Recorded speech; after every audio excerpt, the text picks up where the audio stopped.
Evening office నుండి వచ్చిన తర్వాత ఎప్పుడైనా కొద్దిగా స్ట్రెస్ ఉంది అని అనిపించినప్పుడు ఒక గ్రీన్ టీ అనేది తీసుకుంటాను. అంటే డిఫరెంట్ ఫ్లేవర్స్ తీసుకుంటూ ఉంటాను. ఈ మధ్యన ఆరంభ అనేది ఒకటి యూస్ చేస్తున్నాను. ఇది కూడా బాగుందండి. ఇదేం పెయిడ్ ప్రమోషన్ అయితే కాదు. ఇది యూస్ చేసేటప్పుడు నేను జస్ట్ హాట్ వాటర్ బాగా మరిగిన తర్వాత ఇది డిప్ చేసుకుంటాను. ఇందులో నేను మళ్ళీ స్పెషల్గా హనీ కానీ లెమన్ ఇవేవి యాడ్ చేయను. యాడ్ చేయకుండానే హాట్ వాటర్లో చక్కగా డిప్ చేసేసి ఒక 2 మినిట్స్ ఉంచినట్లయితే ఇది మనకి ఫ్లేవర్ అంతా కూడా టీ ఫ్లేవర్ అంతా కిందకి దిగుతుంది. ఆ తర్వాత నేను దీన్ని తీసుకుంటాను. చాలా రిలాక్స్గా ఉంటుందండి. మంచి మ్యూజిక్ పెట్టుకొని కామ్గా ఒక 10 మినిట్స్ అలా కదలకుండా కూర్చుంటే మంచి స్ట్రెస్ అనేది రిలీఫ్ ఇస్తుంది. ఏదైనా ఒక సలాడ్ చేసుకుందాం అనిపించింది. యూట్యూబ్ పుణ్యమానని మనకి తెలియని ఏదైనా సరే యూట్యూబ్లో అవైలబుల్గా ఉంటుంది కదండి. ఈ సలాడ్ అనేది నాకు చాలా అట్రాక్టివ్గా అనిపించింది. సరే తయారు చేసేద్దాం అనుకున్నాను. రెసిపీ కూడా మీ అందరితో షేర్ చేస్తాను చూడండి. ముందుగా హాట్ వాటర్ అనేది తీసుకొని అందులో మనం ఈ మిల్ మేకర్ని యాడ్ చేయండి. యాడ్ చేసి ఒక 5 మినిట్స్ పాటు ఉంచిన తర్వాత దీన్ని మళ్ళీ నార్మల్ వాటర్లో వేసి వాటర్ అంతా స్క్వీజ్ చేసి పక్కన పెట్టుకోవాలి. పెట్టుకున్న తర్వాత కళాయిలో బటర్ కానీ ఆయిల్ కానీ లేదా గీ కానీ యాడ్ చేసుకొని కొంచెం పసుపు కొంచెం కారం అనేది యాడ్ చేసి ఒక్కసారి అటు ఇటు తిప్పిన తర్వాత ఈ సోయా చిక్స్ని ఇందులో వేసుకొని కొద్దిగా సాల్ట్ యాడ్ చేసి నీట్గా మనం ఫ్రై చేసుకోవాలండి. ఇది మనం లో ఫ్లేమ్లోనే ఫ్రై చేసుకోండి. మరీ మాడినట్టు ఉండకూడదు.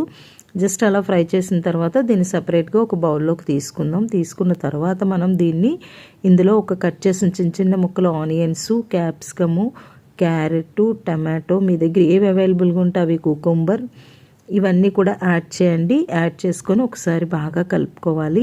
వీటన్నిటిని బాగా కలిపిన తర్వాత మనం కొద్దిగా నిమ్మరసాన్ని కూడా యాడ్ చేసుకుంటే టేస్ట్ అనేది చాలా బాగుంటుంది. ఇక్కడ నేను కొత్తిమీర యాడ్ చేస్తున్నాను. కొత్తిమీర, పుదీనా, తర్వాత మనకి కస్తూరి మేతి ఉంటుంది కదా, దాన్ని కూడా యాడ్ చేయండి. యాడ్ చేసి ఒక లెమన్ అనేది స్క్వీజ్ చేసి నీట్గా ఒకసారి మొత్తం మిక్స్ చేసేసేయండి.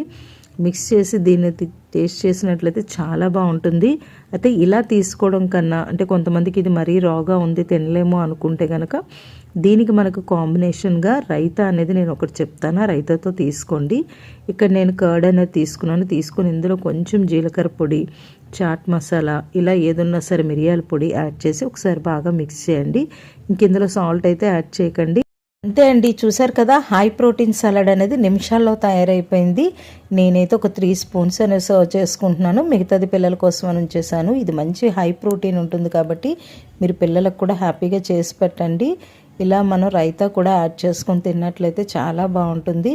ఇలాంటి ఇంట్రెస్టింగ్ రెసిపీస్ కోసం మన ఛానల్ని సబ్స్క్రైబ్ చేయండి. వీడియో నచ్చినట్లయితే కంపల్సరీ లైక్ చేయండి, షేర్ చేయండి. మరో కొత్త వీడియోతో మళ్ళీ కలుద్దాం. అంతవరకు take care. Bye bye friends.